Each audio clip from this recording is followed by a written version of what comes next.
got the knowledge in store. Oh yeah, Alan Lang, watch him chuckle prefer. Movie and TV show reviews what you need. Film threats on fire, we're planting the seeds. Film threat, we keep it real. Dive into the stories, you know the deal. Turn the fun, it's the place to be. Movie lovers gather round. 1, 2, 3. From blockbusters to indie gold. Oh yeah, Chris and Alan break the mold. Pop your corn, turn down the lights. Get ready to groove through movie nights. Film threat, we keep it real. Dive into the stories, you know the deal. Turn the fun, it's the place to be. Movie lovers gather round. 1, 2, 3. Grab your popcorn, sit right down. Film threat's the hottest show in town. Yeah. Laughs, chills, and deep debates. Chris and Alan, let's celebrate. Woo!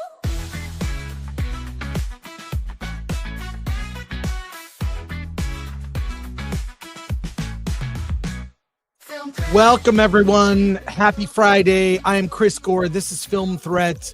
Lots of breaking news today and reviews. Wolfman is in theaters. Presents, a Steven Soderbergh ghost story, haunted film. Peter Pan's Neverland, Nightmare, other films, and an interview. Yes, we have an interview with director, what's his name? Director Brandon Smith, somewhere in Montana. He'll be here, and Alan will be here as well. He's waiting in the wings. Lots to talk about today, and we will get to it, including I need you to help me make a choice. Make a choice. So let's start the show. Let's go. Let's get going here. Where is it?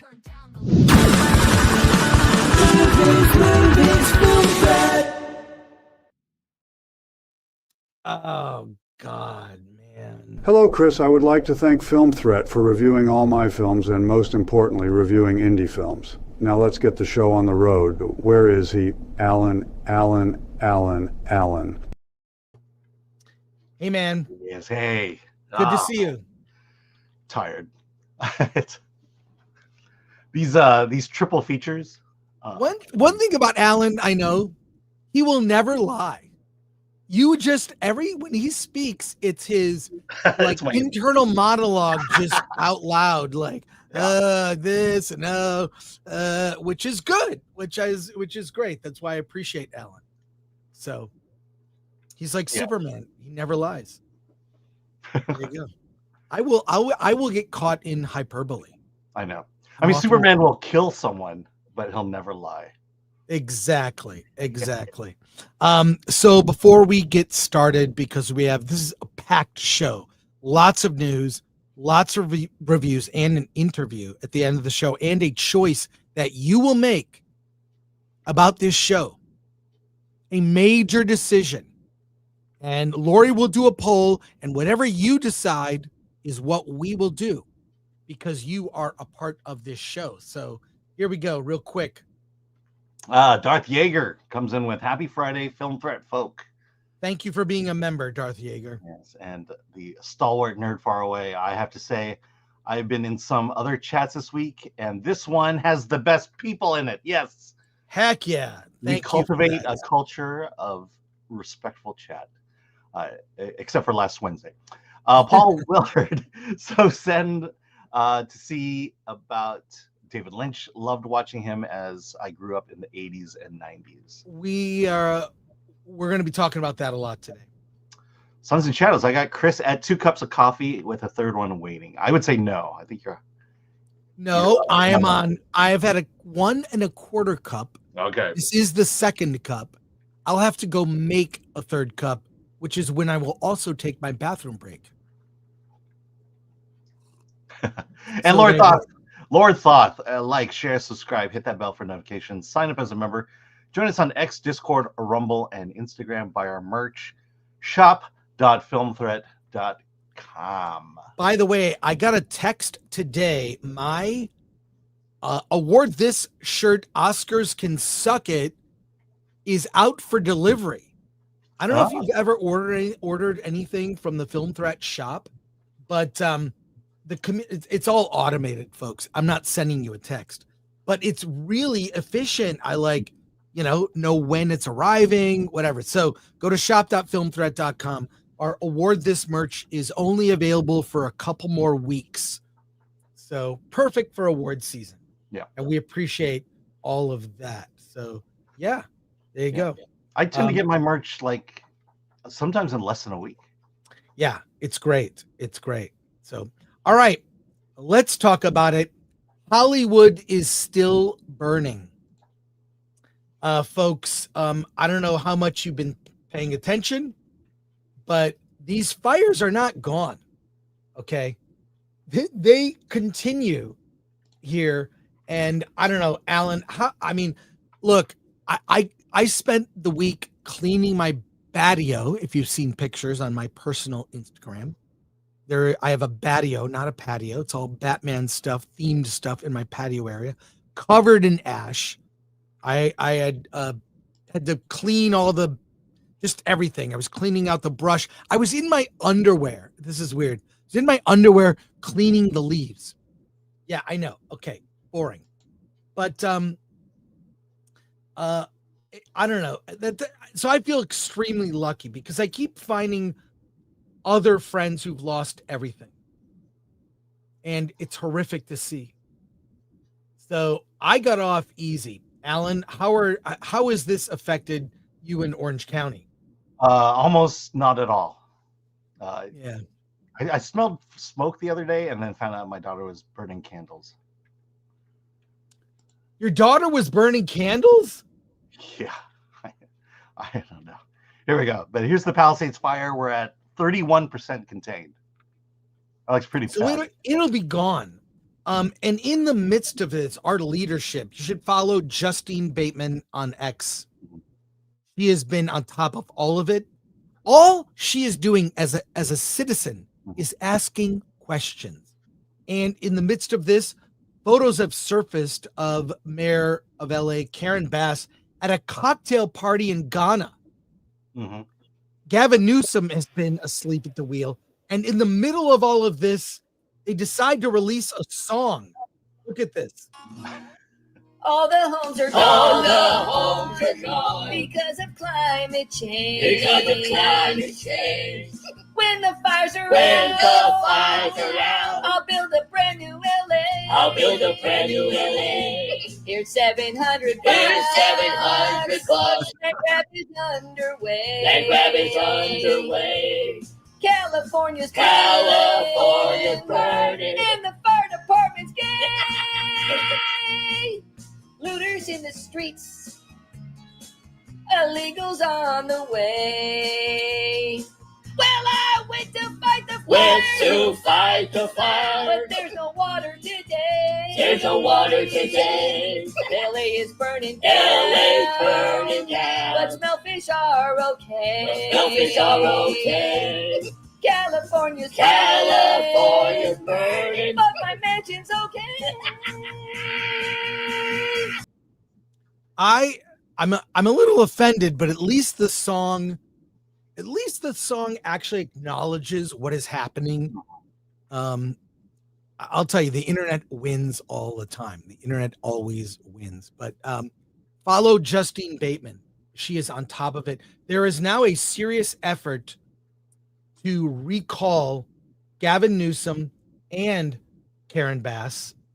Here is, not to get too serious here, we're going to watch a little bit of this.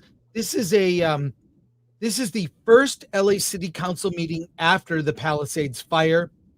Check this out. Bring back telephonic public comment. Everything I'm going to say here out is mostly not my opinion. It's stayed from the mouths of LAFD personnel. Crowley and Russos both ignored staffing issues. Crowley had 3 budgeting periods to demand adequate funding for apparatus, including repairs, equipment, and staffing. Failed to get it. Crowley should have been screaming at the public since assuming office in 2022 about potential lethal catastrophe looming due to underfunding resourcing of LAFD. Did nothing because she's an appointed lapdog. There has been no pushback. The LAFD chief needs to be an elected position. Otherwise, we're just going to have more of the same.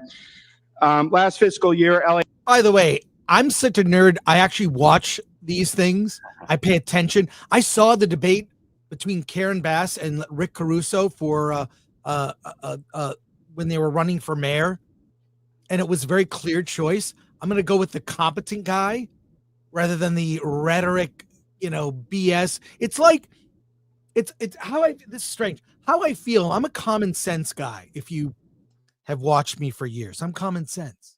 Okay. And, there's a lot of people that when I came to Los Angeles that make movies they're talkers, right? And they talk and they'll say, go for your dream. Go for your dream. You need about 10% of that motivation. You need 90% should be all hard info, how you get the money, how you get in film festivals, how you get your movie distributed. When it comes to government, it should be the same thing. I hear these people give this flowery rhetoric about dreams and this, blah, blah, blah. No, let's talk policy. Let's talk how things should happen. And I've watched these meetings before. Yes, a nerd. And they're never like this. They're never like this. It's glad handing and ego stroking. It's bullshit. AFD only had 4 months in the black, then 8 months of vendors holding debt and getting paid after the approval of a new budget. Every new budget mostly covers debts from previous year. There is no funding for LAFD. The community, I'm speaking to the community, the 4 million Angelenos who are served. Anyways, if you're a nerd like this, for me, this is gold. And it's sad to see. I don't know that LA will ever recover from the terrible leadership. It is what it is, but I think people are awake. Let's go here to a related story. Alan, you brought this up. If you would share. Yeah. Angelenos seek refuge in movie theaters. I can speak for myself. I went to more movies. The air is clearer in Santa Anita, which is east of me, and then west is Burbank from Pasadena. And I think I saw a movie every day this week, and the air was better. Not great, but I feel like I have a cold. I've been, I feel like I'm stuffed up. I'm not sick. It's the air. Alan, tell me about this story. Yes. From Hollywood Reporter. During wildfires, Angelenos sought comfort in a familiar refuge, movie theaters. Seeking distraction from despair, residents flocked to cinemas, catapulting LA to dominate the list of the country's top 5 grossing theaters. Like so many Angelenos, Shannon's routine came to a halt in the hours after the devastating Palisades fires broke out the morning of January 7, followed by the Eaton fire. She lived in Culver City and has never come close to being evacuated, but like everyone knows, many who are temporarily or permanently displaced. The unfolding disaster reopened a wound of the pandemic and the fear of being forced to stay inside once again. And for the thousands of those working in the entertainment industry like Shannon, a talent agent repping music video directors, ignited a fear of more productions will leave LA for good. Her method of coping, escape to the movie theaters as much as possible. She saw three the week of the fire, culminating in Brady Corbet's acclaimed The Brutalist. I met up with her during the film's intermission. It runs 3.5 hours in the lobby at the AMC Century City 15. It's been very sad week, Shannon says. Coming to the movie theaters is a way to get away from everything and be distracted by a different story, but still leave feeling triumphant in some sense. And it goes on to list, it wasn't just Century City that represented LA's among the top grossing theaters. Number 1 was New York's AMC Lincoln Square, followed by Century City, AMC 16 Burbank, AMC The Grove, and then the AMC Disney Springs. Well, I encourage people to see films in a theater. I'm during the pandemic, I never stopped going to the movies. I just went to the drive-in. I went to the Vineland Drive-In, the Mission Tiki, which no longer exists, and a bunch of movie theaters, the Paramount Drive-In. Drive-ins all around Southern California.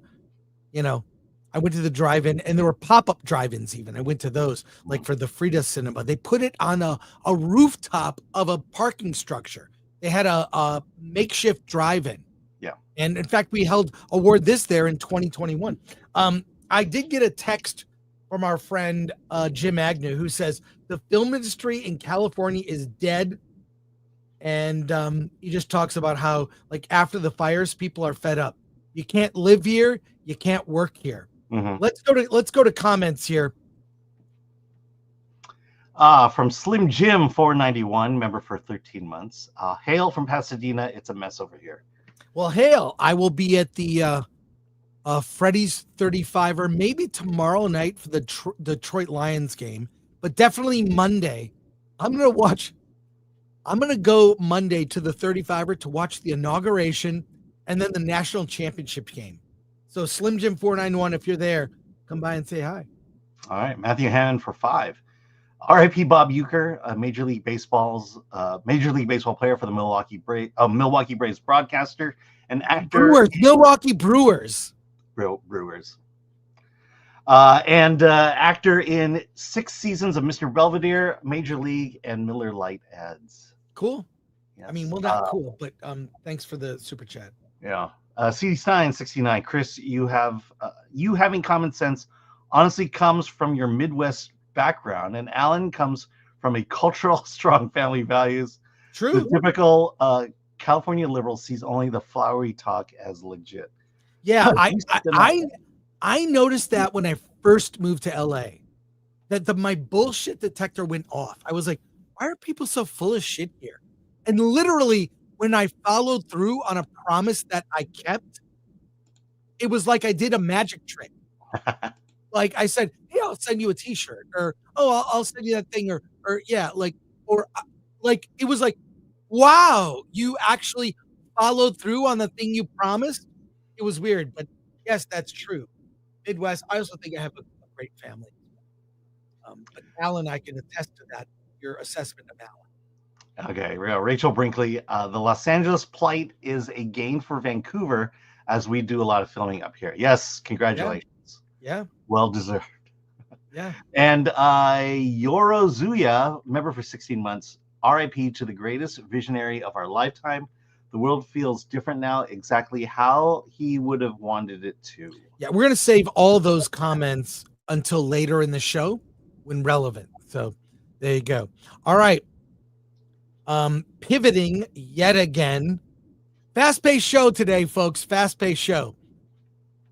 Captain America Brave New World tickets are on sale. They are on sale now. I got them at 6 a.m. I was up at 6 a.m. today. That's why I'm on fire, folks. I'm on fire. Captain America Brave New World tickets are on sale. There are screenings on Thursday, February 13th. And by the way, there is a popcorn bucket. The Atomic Lori's on top of this. There's a winged shield container and Red Hulk bust. You can get a Harrison Ford as the Red Hulk bust at Regal, and then a shield and wings popcorn bucket. In addition, if you see the first show on the 13th, you'll get a Captain America shield keychain at AMC. I don't know if that's incentive for you, Alan, but there's something else. There's something else to promote Captain America Brave New World. This is how desperate they are, folks. Let me show you. I'm not, and by the way, guess what? In a first, I'm not getting these buckets. I'm going to be, this is Harrison Ford. I don't care. I don't care about this bucket for some reason. Not really stoked by that. There's something else. I took a photo last night and I did a taste test. There are Captain America Brave New World limited edition Fanta mixes at the soda fountain at AMC theaters. There is the Red Hulk Smash in both sugar-free and sugar. There's the Barks Sparkling Shield cream soda in zero sugar and sugar flavors. I tried them both, folks. Sparkling Shield in cream soda was not great. Gonna be honest, not great. It's a weak cream soda. The Red Hulk Smash better, but it basically tasted like Hawaiian Punch carbonated. So, if you're curious, Alan, you can get your Captain America for a limited time. They do these mixes Will you be trying these flavors? I suppose I will now. The fruit punch, carbonated fruit punch, actually sounds interesting. Yeah, actually, for my money, like I loved Hawaiian Punch growing up. Like I think of the horrible food I ate when I was a kid. How am I not grossly overweight? I ate garbage. I remember making the Kool-Aid where you would take like 2 cups of sugar, like sugar in a cup, and you would pour it in and just not enough. You'd add more. Like, how am I not? I don't know. I don't know what it Yeah, is. my parents were very anti-sugar. And so all we had was Cheerios and Chex. Well, the 2 flavors are available to you and tickets are on sale now. But does anyone care? Do you care? I'm curious. Yeah. We'll find out. So I'll make an announcement. When the Thursday that Captain America comes out, I will be in Orlando, and we can do a meetup at the Disney Springs and watch Captain America there together as a collective film for a member meetup or whatever. I don't know. And I may or may not be there. You will not be there because it's the week after MegaCon. Oh yeah, I won't be there. I won't be there for sure. So, but yeah. Now, in a related story, the Russos on returning to Avengers Doomsday. The Russo brothers, of course, have made, some of the best Marvel films. And they are returning to make Avengers Doomsday with Robert Downey Jr. as Victor Von Doom. If you would bring up the story, Alan. Yes. Let me trying to format the screen. Okay. Here we go. All right. From Variety, MCU writer originally said, F no, absolutely not about doing a Secret Wars movie. Then changed his mind less than 24 hours. I have an idea. This is from Zach Sharf at Variety. The Russo brothers recently revealed to Empire Magazine that it was their longtime Marvel screenwriter, Stephen McFeely, who came up with the idea that lured them back to the MCU after Avengers Endgame to helm the upcoming Avengers movies Doomsday and Secret Wars. However, McFeely originally turned down the chance to write more Marvel movies with a blunt fuck no to Joe and Anthony Russo. Endgame was the end, and it took a little time for us to begin to think about it as something other than an end. Anthony Russo said, really what happened was we ended up stumbling upon an idea that activated all of us. You couldn't see it coming until it came. And once it came, it was like, well, that's a story we need to tell. There were ideas that we're trying to wrap our heads around that preceded this one. And we just never found the story, Russo added. I remember calling Steve and saying, hey, crazy idea. What do you think if we go back and do Secret Wars? And we're like, fuck no, absolutely not. Then you hung up, and the next morning at 7:30 you called and like, all right, I have an idea. And then it just goes here into saying that they were able to bring back Robert Downey Jr. as Dr. Doom. So there you go. All right. Well, let's I don't know. If it's I will see. I think it's I think that everyone knows, in addition to being common sense, I'm also glass half full guy. I try to reserve judgment. Everything we've seen and heard about Captain America 4 looks bad. This has potential, but wait and see. Alan, your thoughts, and we'll go to chat. Yeah, I mean, it comes down to track record. When you have the Russos with McFeely, they did, they did an incredible job with both Infinity War and Endgame, plus Winter Soldier and Civil War. I mean, you can only rely on the track record, and I think that's the only bright spot in the story, or the only optimism we can get from the story. So I'm excited to see what they have to offer, because they know how to do it compared to anybody else out there in Hollywood. Let's go to your comments here. Uncle Jimmy, I bought my ticket for Captain America 4. I'm ready. Brock Samsonite, that's going to be a problem. I can already see those winged shields being a problem, blocking people's view during the movie. That might be a positive. Yeah. Contra 87. Yeah, it's better heard, not seen. Contra 87. I saw how much Marvel will pay me, and I said yes. Yeah, well, there you go. All right, Koba. Don't care about Doomsday and Secret War. All I care about right now is a new Superman movie and the DCU. I will tell you, if Superman fails, Fantastic Four will fail. 100%. Because then the public stomach for superhero stuff is diminished. Anyways, a couple more comments. Andrew Simmons, I have a feeling the budgets on these two projects are going to be over the top. 100%.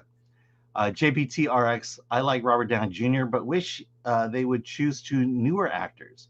RDJ is just a callback from the MCU when the MCU was good. I know they are going to use the TVA to make the story work, and I'm excited. I am excited, and Daredevil. Well, there you go. Real quick, here's something that's happening. That over the next couple weeks, Alan and I are going to be traveling. I am going to, a week from today, I'm going to the Sundance Film Festival. I will be in Park City for a day and a half.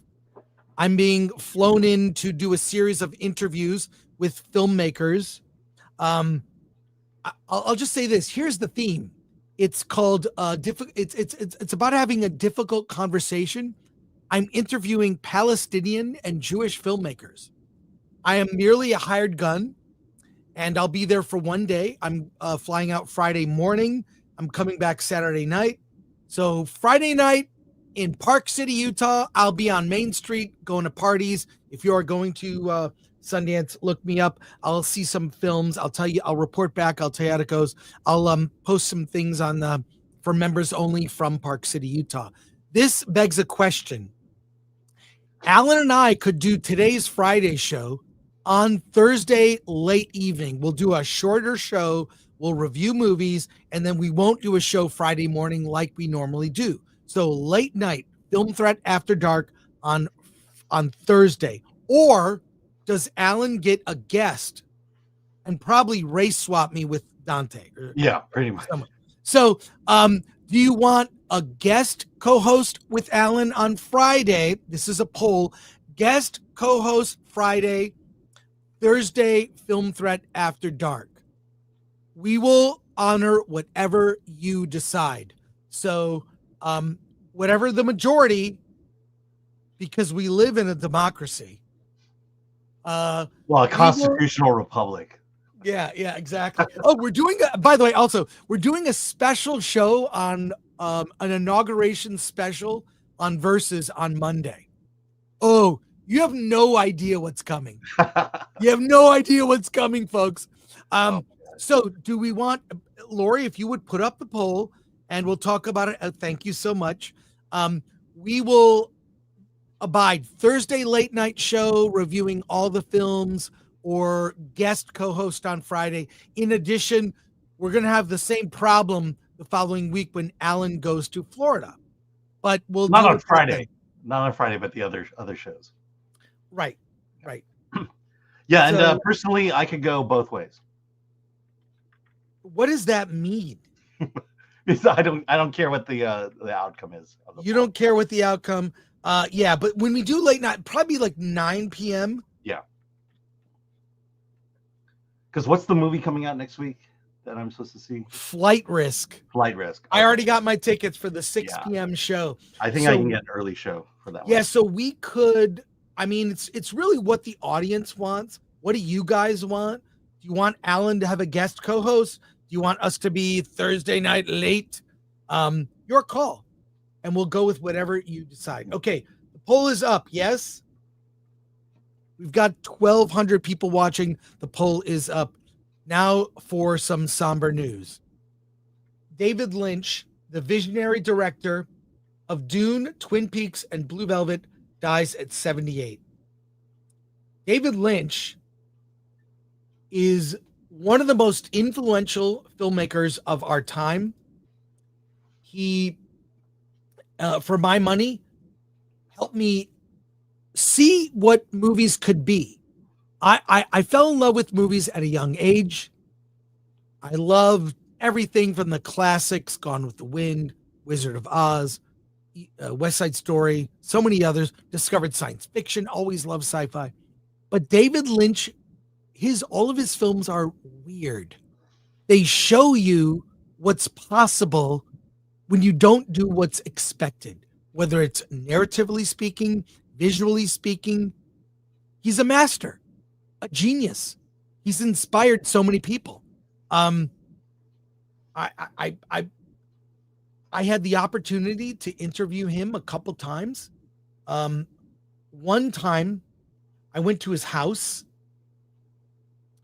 I went to his house. He owns 2 houses right next to each other. And this interview was in the late 90s when Lost Highway came out. And I talked to him about Return of the Jedi.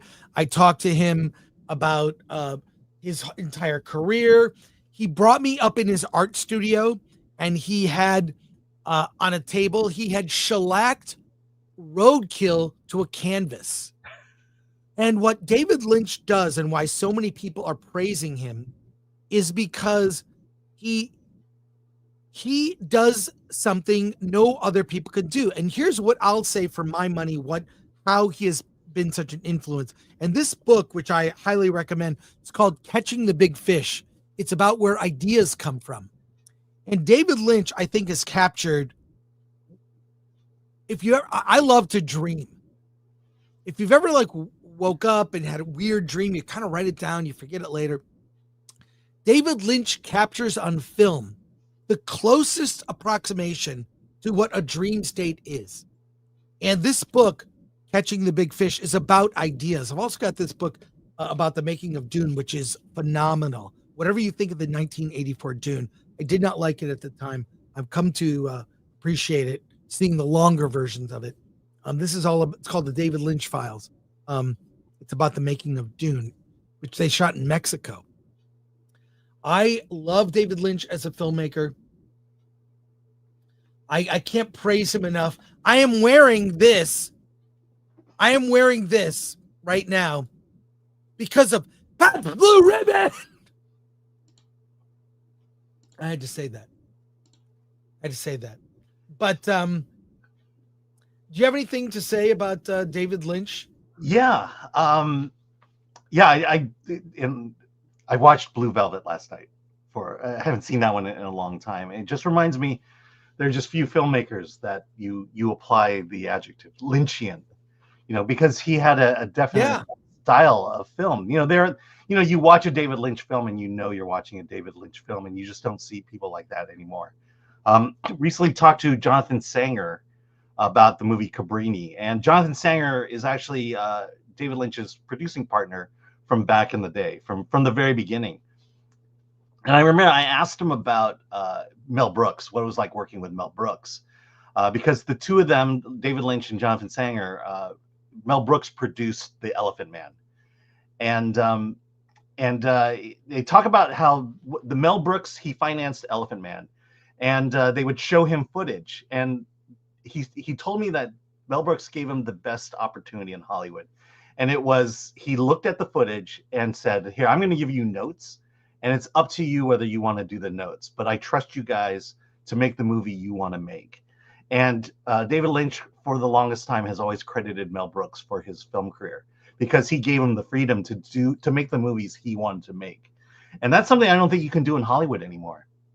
And there's not a lot of filmmakers like David Lynch anymore. Blue Velvet, it just delves into, I think, the darkness of people.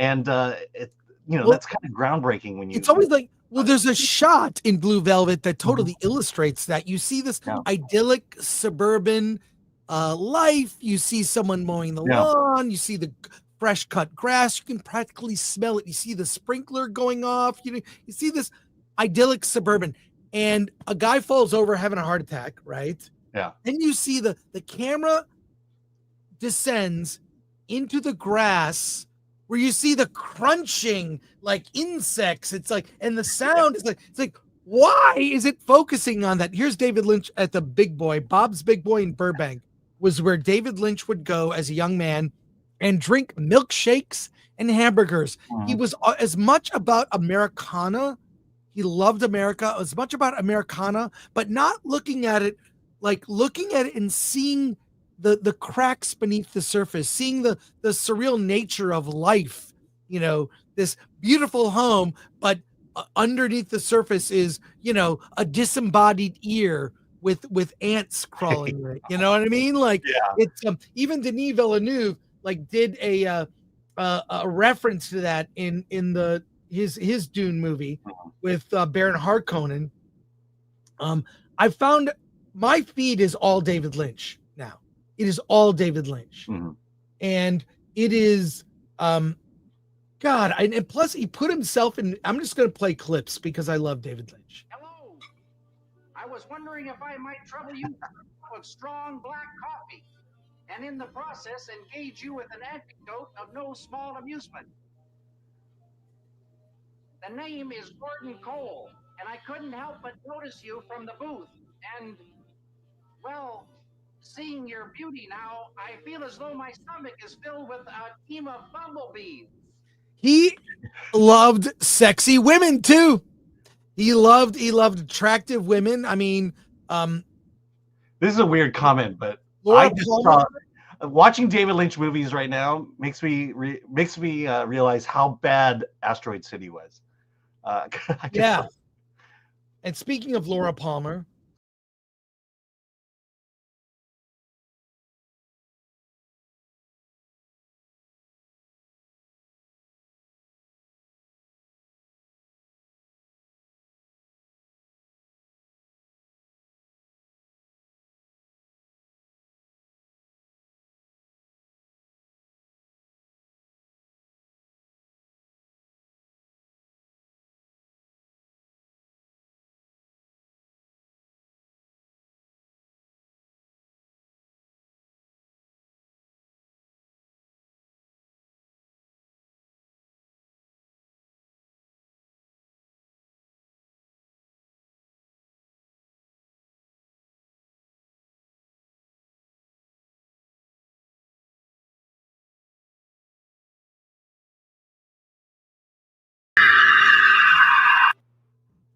Yeah, Lynchian is a term. People copy David Lynch.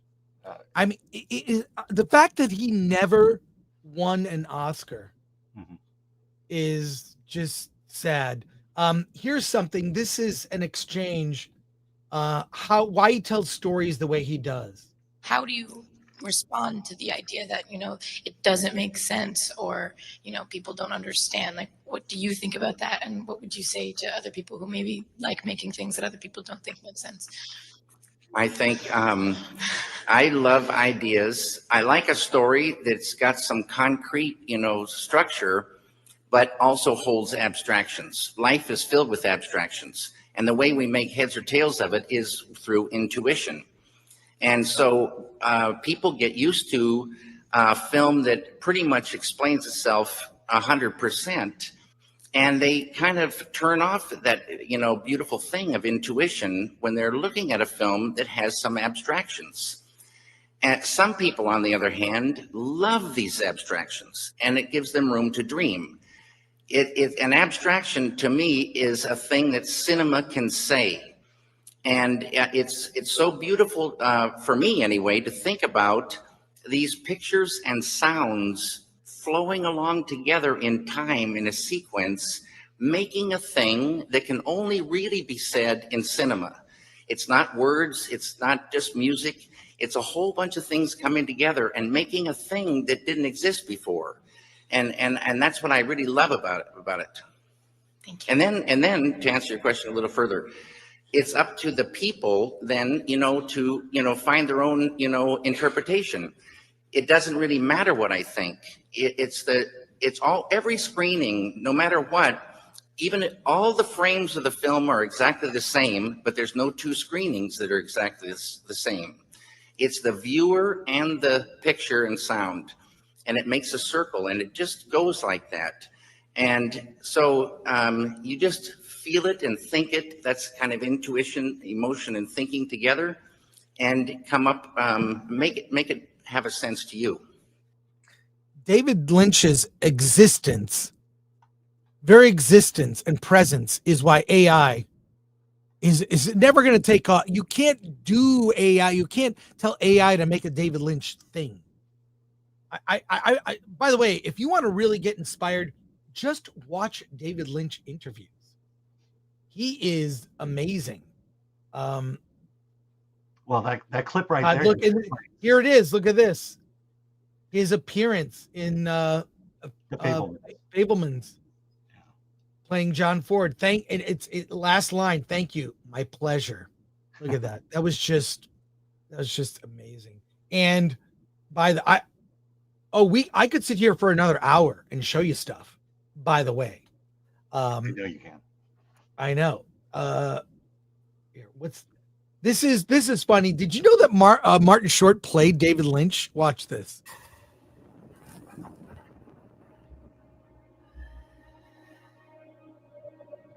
In the very beginning, there is neither a script nor a story, just fragments, images. I like the idea of a dark road, for I know that the darkness of the unknown is like a magnet, luring the innocent into a world of corruption. Well, that didn't look like parody at all. No, but that comes from a place of love, to be clear. That's what that's about. So I got more for you. Here is David Lynch talking about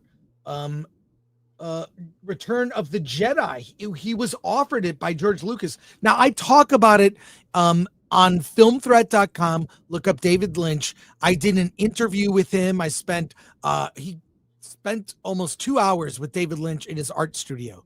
Talked to him for a cover story on Film Threat when it was a print magazine in the 90s. We stopped publishing in 97.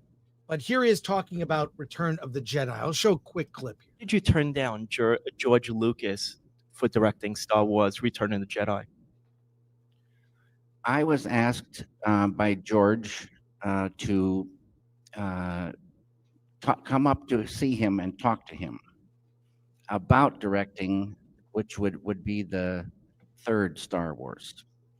And I had next door to zero interest. But I always admired George. You know, George is a guy that does what he loves, and I do what I love. The difference is what George loves makes hundreds of billions of dollars. So I thought I should go up and at least visit with him. And it was incredible. I had to go to this building in LA first and get a special credit card, and I had to get special keys, and a letter came and a map.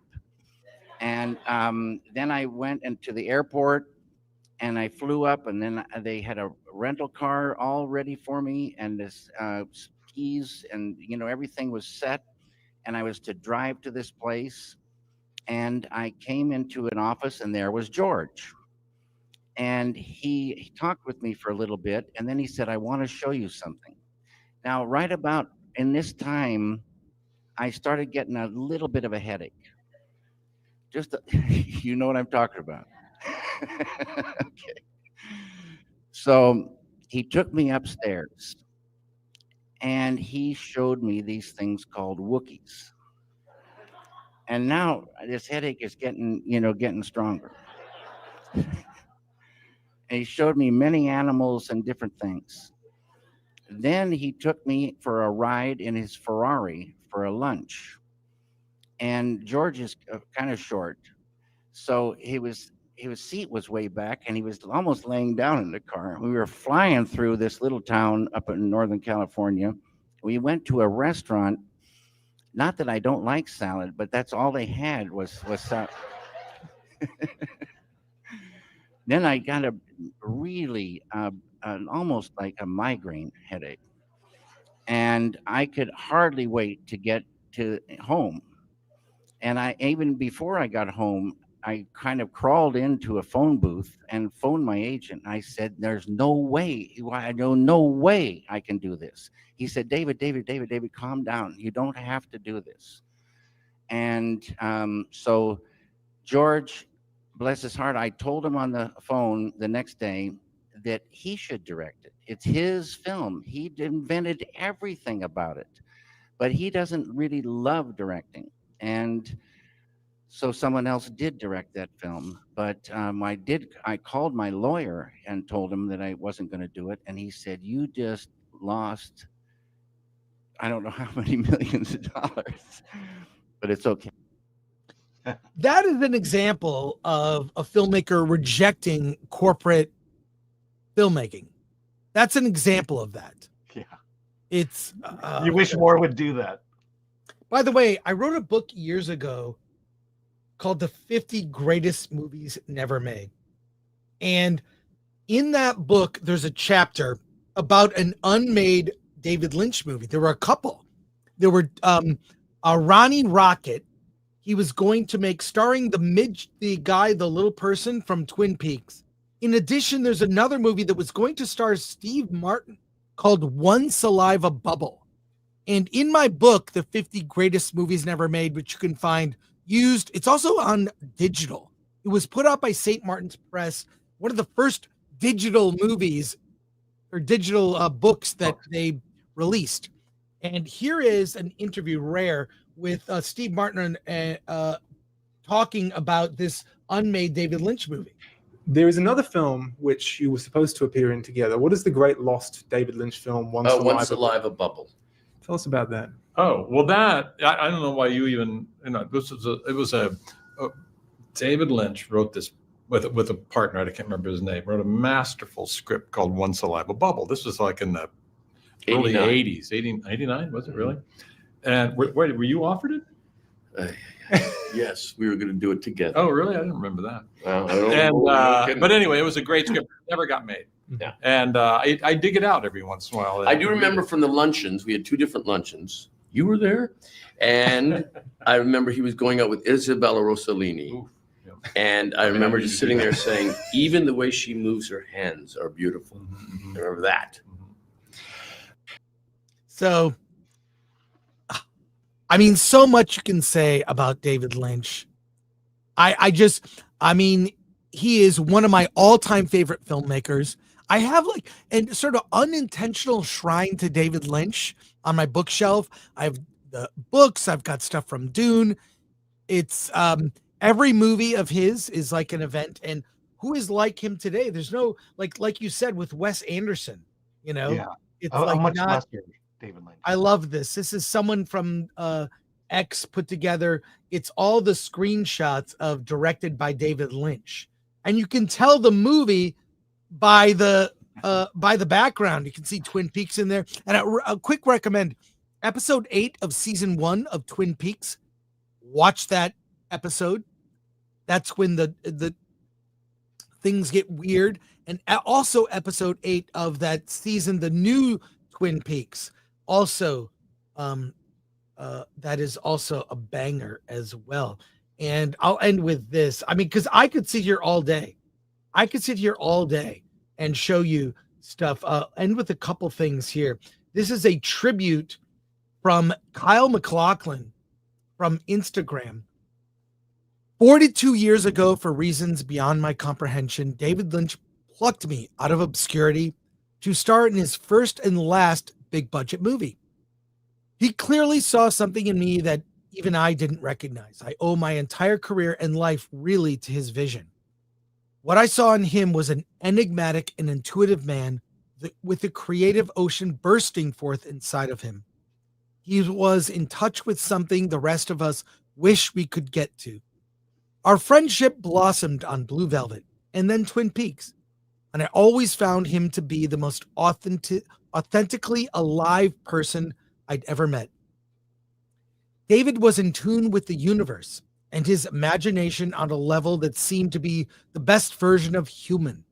He was not interested in answers because he understood that questions are the drive that make us who we are. They are our breath. While the world has lost a remarkable artist, I've lost a dear friend who imagined a future for me and allowed me to travel in worlds I could never have conceived on my own. I can see him now standing up to greet me in his backyard with a warm smile and a big hug and that Great Plains honk of a voice. We'd talk coffee, the joy of the unexpected, the beauty of the world, and laugh. His love for me and mine for him came out of the cosmic fate of two people who saw the best things about themselves in each other. I will miss him more than the limits of my language can tell and my heart can bear. My world is that much fuller because I knew him, and that much emptier now that he's gone. David, I remain forever changed and forever your Kale. Thank you for everything. That's from Kyle MacLachlan, his tribute to David Lynch. And I'll end with this. This is Bob's Big Boy in Burbank currently, where there are flowers. There are flowers right there as a tribute to David Lynch. There we go. Right there at the foot of Bob's Big Boy. Anyways, just it's I think we're gonna lose more legends like this, and I am. There's no one to replace. There's no who are the giants of tomorrow? I don't know. Yeah, I can only think of three: Nolan, Wes Anderson, and probably Sean Baker.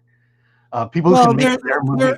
I'll qualify people who can make their movie without studio notes. But there'll never be another David Lynch. Yep. Let's go to comments here. Robert Thomas Watson, Blue Velvet, 1986 was the best American film of the 1980s masterwork. Agreed. Go watch Blue Velvet again. Yeah. Solomon Thornton, I've been watching Twin Peaks. He was one of my favorites. Another favorite of his was Elephant Man and Blue Velvet.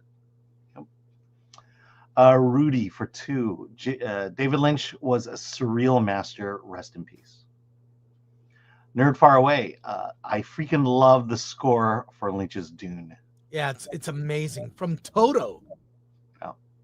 Pilgrim Media for 2. I pulled out my David Lynch library. Great films. Dutch McCollin, do you ask for the Lynch when you get a haircut, Chris? I never realized that, but yeah, you're right. Oh my God, it's there you go. Yeah. By the way, if you're tuning in late, Heineken, fuck that shit. Pabst Blue Ribbon. Fired up.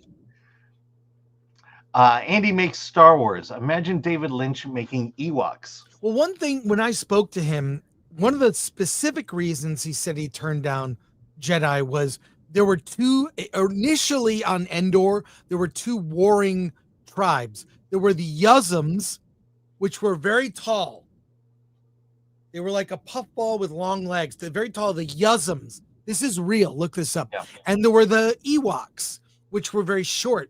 And David Lynch asked, how am I going to film them, get the eye lines right? Like, he's thinking practically as a director, like, how do I get the eye lines to match up? The script developed and it was only the one race, but there you go. Yeah. A couple more comments here. Christopher Moonlight Productions. The full David Lynch masterclass is on YouTube. I can't begin to express the impact he had on me as a director. And that goes for everyone. Thank you, Christopher. C. Stein 69. Wes Anderson is the Temu David Lynch. Oh wow. Yeah. That's I would say that's accurate. Oh man. We still have 5 films to review and an interview, but the results of our poll, let's cut it off. And Lori, if you would post so we can get the results. You are deciding, do we do Film Threat After Dark on Thursday night, or do we do Film Threat as normal live on Friday morning, 9 a.m. next week, a week from today, with a guest co-host with Alan? Yep. And the results are. Oh, wow. Okay. Film Threat guest co-host on Friday, 57%. Film Threat After Dark. I guess you're getting a guest. Yeah. Okay, I'll talk to Dante. Okay, so Netflix is going to race swap me. I think that's going to happen. Hey, you decided Film Threat as normal on Friday. It is what it is. Let's just say it's a race swap everyone can get behind. Alan, how dare you? All right, if you would get our posters ready, Alan, Yes. for our reviews. And thank you. Just do yourself a favor. And in fact, check out the interview I did with David Lynch. It's been quoted in many other places. It was a broad conversation. God, it's really long. It's not. This is when, like, I did this in the late 90s, but I didn't post it until 2017 when we redesigned the Film Threat website. But check that out. I will make sure that the link to this interview goes in our description. Yeah, I like that picture, by the way. It's a drawing by Glenn Barr, who's amazing. So, all right, Alan, are we ready to review films? Yes, I am. Let's start with Peter Pan's Neverland Nightmare because you and I both saw it. Okay. Let me click a few buttons here. I love how you're always ahead and prepared for everything, how it might go. Yeah. To the challenge. Yes. Alan, Peter Pan's Neverland Nightmare is another one of those let's take a classic fairy tale and do a horror version of it. Yeah, this is from the Horror. creators of Pooh, Blood, and Honey. Yeah, and they I don't know why I'm frozen on screen, but you can hear me. So it's from those makers. It's and by the way, they've extended the run. Oh, okay. They've extended the run of this film. So it was only playing 3 days this week. You and I both saw it. I saw your review on Film Threat. Got a very good review. Yeah, I got Alan, a good. what did you think? What did I think? Okay, Chris just disappeared, but Peter Pan, Blood, and Honey. Okay, so Peter Pan, Neverland Nightmare. I'll put it this way. I like this a whole lot better than Winnie the Pooh, Blood and Honey, and I think a lot of it has to do with the fact that they took the story of Peter Pan, the things we've thought about Peter Pan, and turned it into a horror film. For example, of course, Peter Pan is a pedophile. Of course, he's going to kidnap children, and of course, Neverland is going to be, it's going to be basically heaven. Sorry to spoil that for you, but yeah, and so this is what I liked about Peter Pan, Neverland Nightmare compared to Pooh, Blood, and Honey. Okay. Chris is gonna be. It's gonna be a few minutes before Chris comes back, but we'll just continue on here. So I think what works with this is the fact that they were able to take the lore of Peter Pan and turn it into a full-fledged horror film with a fully developed story and lore behind it, versus Pooh, Blood, Honey, which was just basically a cute character going out and slashing and killing people. Look, I'm not the biggest fan of horror films. We all know that. There's a lot of gore. There's a lot of blood. There's a lot of dismemberment in this one. But at the heart of it, there still is a story of a sister who needs to rescue her brother. And I think that's to me, the appeal of this and why it sets itself above what you would think of as these kind of, I'll call it public domain slasher films, which is what Peter Pan is. And so, it's, the reason I mentioned that I'm not the biggest fan behind horror films is this moment right now, because it's like I'll watch it and I don't think I see things. I don't think I see horror films the way horror fans do, but I can tell you it's very tense.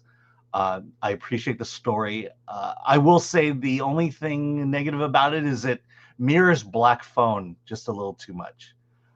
So it just, there were just times where I'm like, okay, I've seen Black Phone, I've seen this is, but what they do with the horror, what they do with the gore, the things they do to little boys in this thing, in terms of killing them, I'll just say that, and their take on Tinkerbell is just off the chain weird.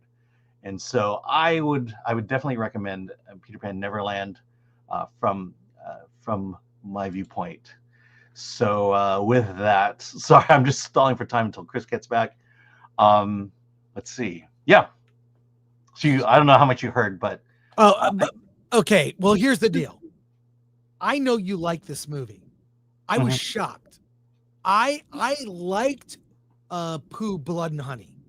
It was funny. It had a sense of humor. It felt like it was enough of Winnie the Pooh that I got the Pooh stuff, but it was also its own thing, a horror movie that has sense of humor, that they would establish characters before they got killed so you cared about him. This is the worst of all of these. Really?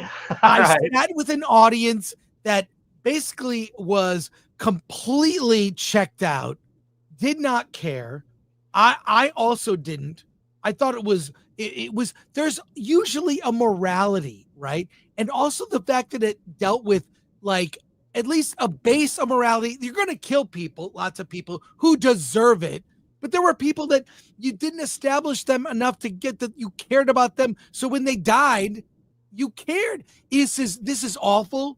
It's a 0 out of 10 for me. Oh, wow. And I'm super disappointed. Not only that, it was cruel.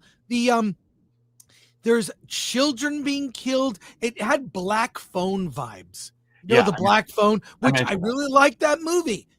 This was creepy. It wasn't funny. Tinkerbell is an old trans person that gets like dismembered. It's not funny. Winnie the Pooh, Blood and Honey was funny. No, this is not clever. Okay. And the guy who played Peter Pan is doing a Heath Ledger Joker like imitation. It was bad. This is awful. I know they're extending the run, and look, it's an indie movie and we support indie film. Hey, I support good indie films, but look, this was an abomination. And they've got more of these planned. The writing was terrible. The guy who played Peter Pan, this old man capturing young boys, torturing them, and then this is not good. And I was really disappointed. I was grossed out, and it's not clever.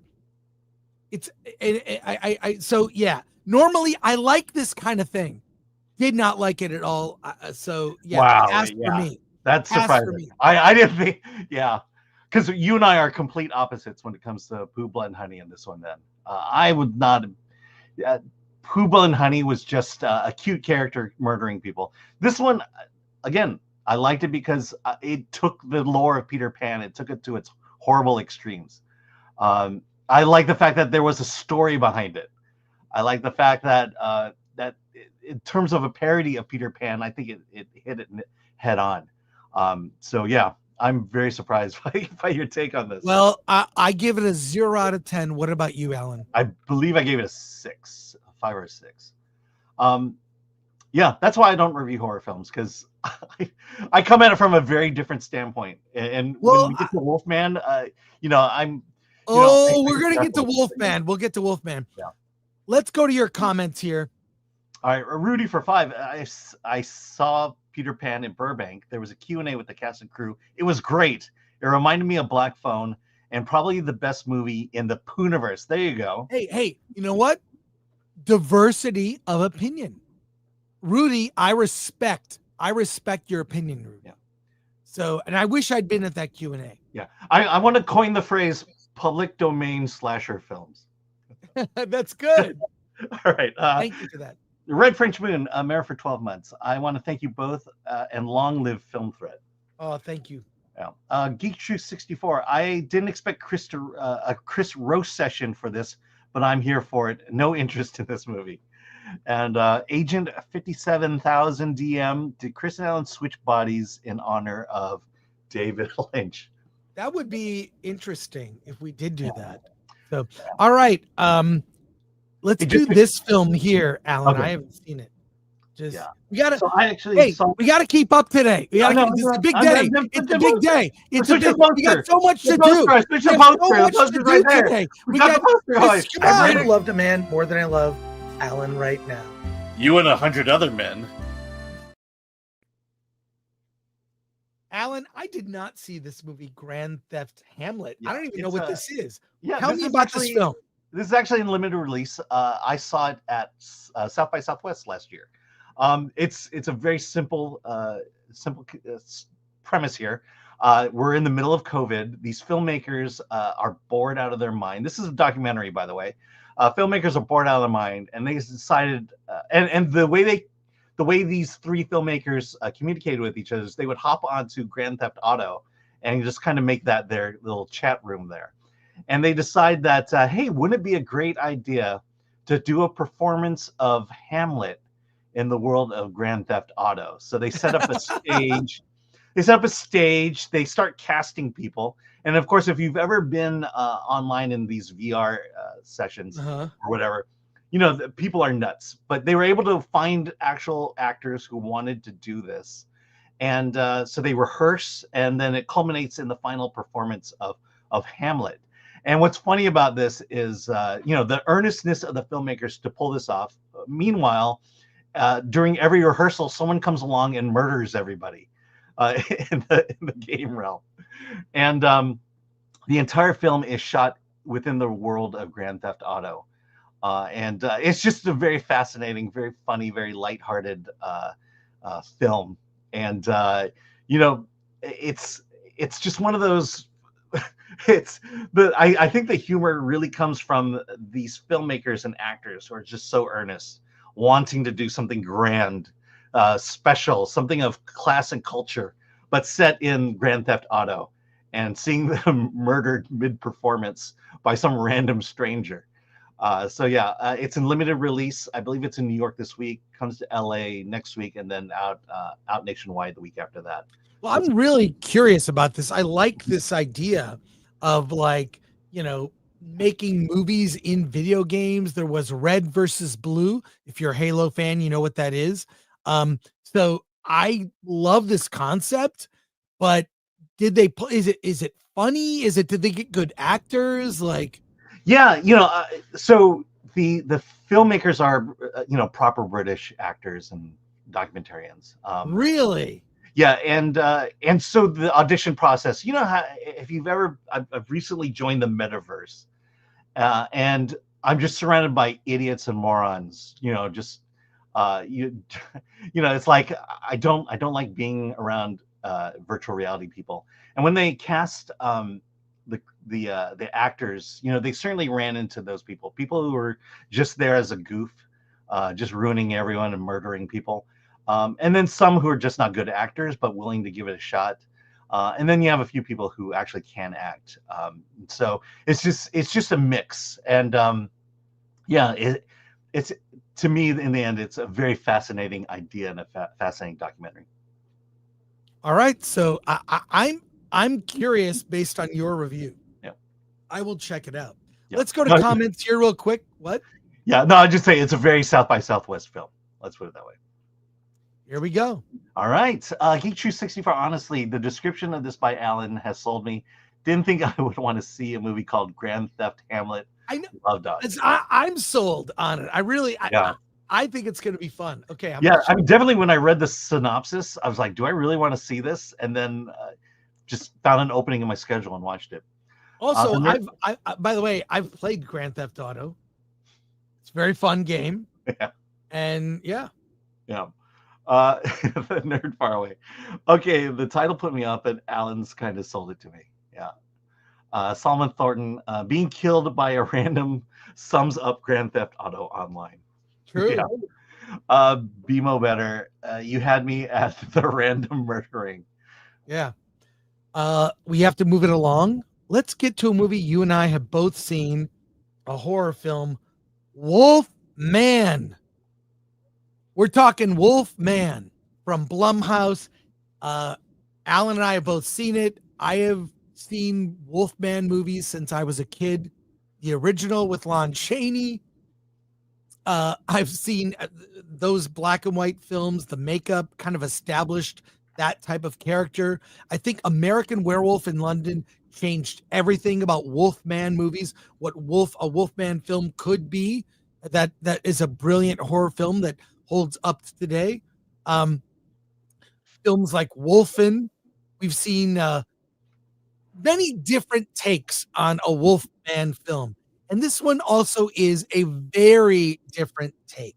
It's from the same director, I believe, of Invisible Invisible Man movie. Yeah, which it's Leonardo. actually I from 2020, which was the last film I saw in a theater before the pandemic. I was in a theater alone for the last screening at the ArcLight Cinema and saw Invisible Man. I thought it was a very interesting take.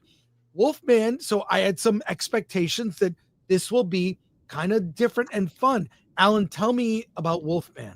Yeah, so Wolfman, so I just want to get the characters here.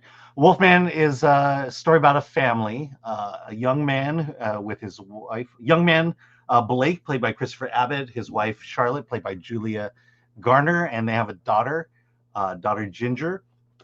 They're having a little bit of marital problems, but the husband is, the man of the family. He's there to protect the family. He has to go back to his father's cabin out in the woods because he died. And along the way on this trip back to that cabin, he almost hits a person, drives the U-Haul truck off the road, and they almost die. A passenger they had is killed by a mysterious creature. And when they run to and he gets swiped by the mysterious creature. They go back to the house, and that swipe by the creature begins to infect him, and he begins changing, and he begins dying, or it feels like he's dying. You can get most of that from the trailer. I mean, I'll add a little bit to it. He has a really, actually a very good relationship with his daughter. Mm-hmm. He asks, what am I thinking? And he tells her what she's thinking. That's very sweet. The woman who plays the wife is the actress who is going to play the Silver Surfer, Julia Garner. Yes. So, and I like Christopher Abbott is very good in this role. He's very good. So it's a typical Wolfman, story in the sense that this is someone I love turning into a monster. And I'll talk a little bit about no spoilers, a little bit about the transformation is slow. Mm-hmm. So after the event that you discussed, the transformation happens. It's not an instant, I'm a Wolfman now. It happens extremely slow, which I think is actually more realistic take on that. His teeth are getting, he's little body horror there. His whole body, it's body horror, but it happens gradually, not in an instant. In addition, his perception of the world changes. So he can't understand words. You see his point of view, and he doesn't understand English anymore. He sees the world, and he could be in a completely dark room, but everything is like light to him. He can see perfectly with no light. The way his eyes smell. He can hear, smell. So we get different perspectives. We get his wife and daughter, and then we get his perspective, but he still is sort of half man, half Wolfman. What didn't work for me was the makeup. He looks like looks like a deformed hobo, a deformed, hairy hobo. It's not like an American Werewolf in London or a cool design. And there have some leaks of the design leaked online, and it doesn't work. There's not a final form of what the Wolfman is. Now, he sort of went body horror with it. And then, of course, the conflict of these are people I love, but I'm changing into this monster. What do I do? This is a miss. This is bad. I mean, 4 out of 10 tops. I was really disappointed. It's very predictable. Once they establish he's slowly changing, it plods along. I did not like this pass. And look, I'll see anything Blumhouse. I'm good. I like they take risks, but Blumhouse is hit and miss. This one is a miss for me. And like some interesting ideas, which was also Invisible Man had some interesting new ideas to add to this monster. I like that, but didn't stick the landing. And the transformation is like, it's not impressive. Alan, what did you think? Yeah, I liked it better than you. And I think it had to do with the interesting ideas that you speak of. There's a scene where Blake, where the two main characters are in the same room. He's turning into a werewolf. She's kind of endangered, and what Lee Wanell does is he puts you in the position of what is going on in the father's mind. What is he seeing? What is he looking at? How does the world look around him? And then the camera swirls, and then you see things from the wife's perspective. That's very interesting to me. I maybe not enough to give it a full recommendation, but it's interesting. There are things I appreciate it, but you are right. It is highly predictable. You are ahead of the game. There's a reveal that happens that I called almost instantly when they arrived, when they first see the creature. I'm like, oh, it has to be this, and of course it's right. The other thing is there's some inconsistencies. Let me pull up a screenshot here. This is what the mother, Julia Garner's character, looks like at the end of the movie. Notice how her hair is still perfect. Yeah. How her shirt is glamorously tucked into her jeans, just like at the start of the film. For someone who had been through what she had been through throughout the entire film, she looks exactly the same. There's nothing. Well, that's the wardrobe department really doing its job, and the continuity person. But look, I have no problem with the actors. I actually think the lead actor, Christopher Abbott, was great, and the young girl Matilda Firth, who plays Ginger, very good. his daughter, she was very good. No problem with the actors, but you're right. There's a big reveal about a wolf man. I go, I guessed it. Yeah, I guessed it. It was so easy. Like, oh, okay, yep, I knew. So, total disappointment for me. Sounds like you liked it a little better than me. But... Yeah, I mean, Lee Wanell, it's kind of interesting because in Invisible Man, there's kind of a feminist tone to it. And I think he kind of brings a little bit of that to here, but at least the father is a good, loving father. Right. And so, there's things I appreciate about this movie that I would give it a bare recommendation. But there's certainly flaws. This is not a perfect movie. Well, dude, it's January. We take what we can get, and like January, it's a thin month. Oh yeah. So I say pass. You say? I say bare recommendation. If you liked Invisible Man, I think you're gonna like this one. Let's go to comments here. All right, Spidey Sensei 72 for 5. The subtext of Invisible Man was an abusive relationship. The subtext of Wolfman seems to be generational trauma. Does that seem plausible to you? I think so. Yeah, I think 100%. You nailed it. Mm-hmm. Yeah. Andrew Cram gifted 1 Film Thread membership. Thank you. Thank you, Andrew. Professor Fear, we prefer the term wolf persons. Wolf person. Oh, I get it. Or persons of wolfiness. Darth Yeager, deformed hairy hobo man would have been a great title. Well, the creature design in this is terrible. It's terrible.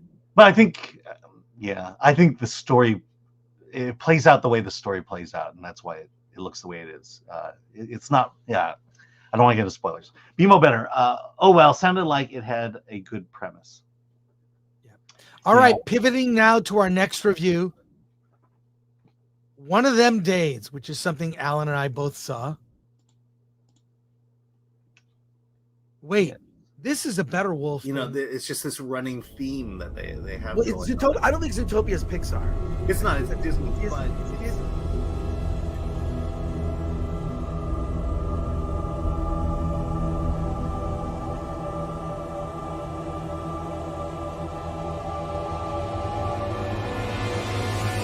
Racist, even though I just, but you know, it's the father who doesn't want her daughter. One of Them Days is a comedy about two female friends. One played by Kiki Palmer. She plays Drew. Kiki Lane. And Kiki Lane. Oh, Kiki Palmer. Never mind. Sorry. Kiki Palmer plays Drew. Za, S-Z-A, plays Alyssa. SZA. Kiki Palmer plays Drew. SZA plays Alyssa. They are two friends living, they're roommates. SZA's sort of lame boyfriend is kind of crashing at her place. Drew works at a Norm's restaurant. She works the late shift, slinging breakfast to drunks. And they're both kind of trying to make their dreams come true. SZA is an artist trying to make a way for herself. And Drew wants to climb the corporate ladder at Norm's. And SZA's boyfriend, who has a really, I'm not gonna lie, really huge cock. And they show you get an idea of that. It's kind of it gets a big laugh. They have until 6 p.m. to get the rent, $1,500 that SZA's boyfriend spent on his new T-shirt line, which sets off a series of events of them going about their day just to find the money to pay the rent, and everything goes wrong. They go to donate blood, that doesn't go right. They go to one of those borrow money where they meet a guy named Lucky, played by Cat Williams, who says, "Don't do it." They have a big sign. You see these things, right? These places, borrow money. Don't have that bad credit. Doesn't matter if you have bad credit. We will lend it to you at 1,900.5% interest, which is not an exaggeration. These things that get people, really screws up people's lives. And it's about one really terrible bad day. This is a 90s, at least in feel, like a 90s comedy where everything goes wrong. It's a lot of fun. I got to say, Kiki Palmer is great in this. She is so good. She is so good. And she has real chemistry with SZA. The supporting cast is really good, including Janelle James, who plays their nemesis, who's trying to chase after them. Cat Williams is really good, so you've got a lot of good background characters. I just thought this was a good, dumb... Look, I'm not going to tell you, not a smart comedy, not woke in any way. It makes fun of everything, and I had a great time. It's just a good, dumb comedy about two female friends just trying to make it in the world, and with everything going wrong, trying to put things right. I had a good time. Alan, what'd you think? Yeah, you definitely had a better time than I did. I will agree with you. Kiki Palmer. The theater I was in, to be fair, I was in a packed theater. It was packed. Okay, I was in a partially packed theater. Not a single laugh. No one laughed out loud. I will agree with you. Kiki Palmer and SZA have an amazing chemistry in this movie. They are the reason to see this movie. It was enjoyable to watch them. I just wanted to laugh one time. I just wanted something humorous to happen. It's Dude, just there's huge laughs. Yeah. Look, Well, I'm okay. not gonna sit here. That's Wait, why. let me That's just say, why. Let me clarify. I'm not telling you it's the greatest comedy ever. It's not going to be best comedy of the year. It's just a good, dumb comedy in a style of movies I remember from the 90s that they used to make. This is a sign that Hollywood is healing. This is a dumb comedy that is just, it's like, it's inspired by just all those classic 90s comedies. Yeah, but the definition of a comedy is laughter, and I just, I'm sitting there just kind of like smiling, enjoying myself. And part of and the thing that ran through my mind all the way through is this story, this movie should be a lot better than it is. It should be a lot funnier than it is. It's kind of like hold on, it's like Y2K. I bet there was a better version of the script that they pulled out, and they took out all the edgy jokes. And let me say, I agree with you. It did feel like they were holding back. This feels like they were holding back. Even you get Cat Williams in the movie. Why is this movie not? It went up to the line and never went over the line. Yeah, it should have gone over the line. With the exception of the one shot, you see the guy's big dick is like in his underwear. Like, with the exception of that shot, which everyone laughed, like it didn't have, it held back. I mean, look, it's good, dumb comedy. I'm not going to say it's great. It's probably a 6.5 or 6 out of 10. So it's like good, and it's not woke. So it gets points from me. And Keke Palmer is really good. Yeah, if they could get a better comedy writer, these two should continue to make comedies based on these characters. So I'm giving it 6, between 6.5. A recommend. Alan, what about you? I'll give it a 5. I mean, a recommend or no? What? Recommend or no? No. Okay. There has to be a better version of this somewhere. Fair. That is fair. Let's go to your comments. Tammy Bundleballs for $4.99. Which wolf movie did you guys enjoy more, Wolfman or Werewolves? I'd say Wolfman. Werewolves, I did not like. Thanks, Tommy or Tim. Yeah. CD Science 69. This sounds like this sounds more like a Gender Swap Fridays. Not really. Yes. From the trailer. Yes. It's the one thing I'll say about it is it definitely feels like Fridays, and it's not as good. Yeah. CD Science 69. This sounds Smile 2 had psychoactive suspense at times. Yes, exactly, Alan. The objective of a comedy. That's the objective of the okay. Uncle Remus, I would rather watch a CGI monkey sing and dance. Yeah, it's a very good movie. Very good. Movie. I have people have been tweeting me saying thank you for recommending Better Man. We still recommend. All right, folks, it's time. Let's talk to writer-director Brandon Smith about his movie Somewhere in Montana. He's here with some members of the cast, I see. Let's talk about what went into the making of this movie on our Film Threat interviews.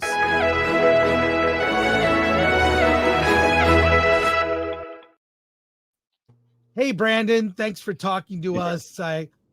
Good to see you here. I see we've got one of your actors, Jonathan Stoddard, is here. Let's bring him on stage here as well. How about we'll just go like this? All right. Good to chat with you. Hey, Brandon. Hey. Okay, so we should probably just set this out there. So Brandon and I used to work together at a Christian credit union over 25 years ago or 20 years ago. And and ironically, we know each other when we both had real jobs. And, right. And ironically, we find ourselves here. Yeah. Well, and don't forget the poker games. Oh yeah. Yeah, that was fun. I think before we get into the interview, full confession, I have not seen the movie. Alan suggested the interview. I thought that's great. Let's get him on. Do you mind if we watch and share the trailer with everyone? Go right ahead. Let's do it. We're going to watch the trailer right now, and then Alan will hit you guys with questions. And I want stories about Alan. I want stories about Alan. You know, honestly, you probably have some, and they're not different than what you've heard. Here we go. The theatrical trailer for Somewhere in Montana.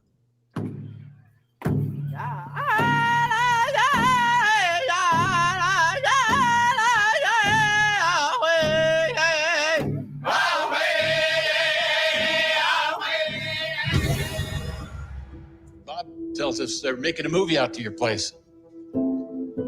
Is that right, Bob? Yeah, I guess everybody knows. We'll give you 20% over the offer. We're hanging on by a hair's breadth here, Dad. Would you please just consider it? I just don't trust this guy. Everybody's good to go. I better be. Frank, I know.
Wow. I hope you didn't get too mad and like the director in the trailer get angry and throw things. Oh, I throw things all the time. I think I slapped Jonathan at least 10 times, right, Jonathan? Upon request, yeah. Yeah, so give us the basic story of Somewhere in Montana. So the basics of the story is there's a rancher in northwest Montana who is, the ranch is there. They're not the Duttons or whatever it is. They don't fly around in helicopters. And so his ranch is on life support after his wife dies, and this film crew comes into town and they want to shoot on his ranch, and so that's it saves the ranch for a few months, but that's about the first 5 minutes of the film. What the film is really about is these two men, which is the rancher and the filmmaker, and how different they are. And when it comes down to it, today's society, you can have two people who agree on most everything, but then if they disagree on one little thing, they have to hate each other, and dialogue stops, and we sit in trenches and climb behind walls and throw rocks at each other. And these two men are put into an impossible situation, have to try to figure their way out of it. Yeah, this division just seems implausible in the world today. By the way, are you in Montana now? You know what? No, I'm not. I'm actually in Truth or Consequences, New Mexico. I'm on a publicity tour for the movie. So I've been traveling down the country, starting from Montana and all the way through to Las Cruces, New Mexico. I've been to Montana once. It was beautiful. Nothing like it. Nothing like it. What area did you go to? I don't even know. It was in the middle of Montana and a ranch. The flat part. The flat part. Yeah. Oh, you haven't even been to the best part yet. Yeah. Now, I remember when you left your job working together, you essentially basically said, "I'm going to Montana and making movies." How did you pull this film together? I know you made a horror film that you sent to us at one point, but how did this one come together? Yeah, so I actually took a break for a number of years, and I taught at a tribal college and did some other things. And then one day I was at a friend's house and we had made a movie together, our first feature. We made our first feature together. He wrote it, I directed it, and I was talking about how I missed making films, and he said, "Well, you started a robotics company in Montana. Surely you can make a film." So I started on that path. As far as this one goes, really it was supposed to be a much smaller project, and as people read the script and people jumped on board, and we realized, well, maybe this could be a much better project. And Shannon just was kind of out of control after a while. Okay. Yeah, you cut out there just a little bit, but let me get to you, Jonathan. Oh, I'm sorry. Oh, no problem. Jonathan, how did you become a part of the project? So I was actually in Montana filming a rom-com, and one of the day players that was there at the end of the shoot was like, "Hey, there's this local casting that just got listed, and I think you'd be amazing for one of the characters. You should check it out. Can I send you the link?" And I was like, "Yeah, absolutely." So I went online, saw the link, and then auditioned for it. And then we actually had 2 rounds of casting for this. And fortunately, I was part of the first round. And yeah, and then a year later, we were in production. Okay, Jonathan, you may need to turn up your volume a little bit on your mic. Oh, is this any better? Yeah, keep talking. If I get like right on it. Yeah, there you go. All right, and then and let me ask you both about the story. I joked about it a moment ago, but the thing that stuck out to me in your story was the idea of, this divisive culture we've developed over the last 20 years, and your film basically addresses that. Graham McTavish plays kind of a Trump supporting rancher versus Matt Drago playing the progressive liberal gay filmmaker. Talk to me about the themes and Jonathan, what resonated with you about it?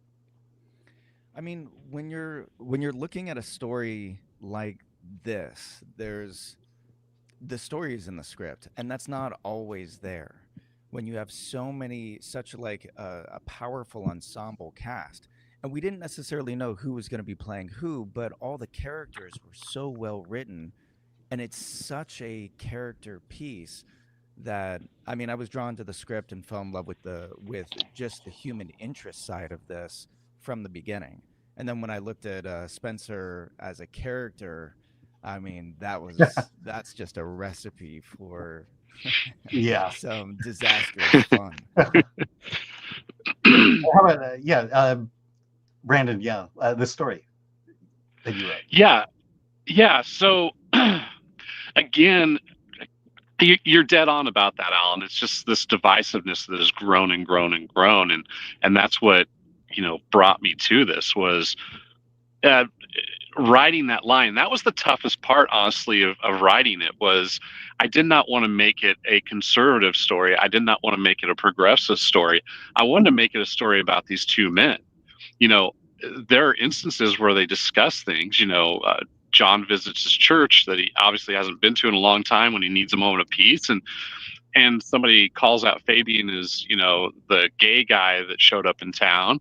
But other than that, I didn't want them to be caricatures of those things. I just wanted those to be aspects of who they were that influenced what the character was.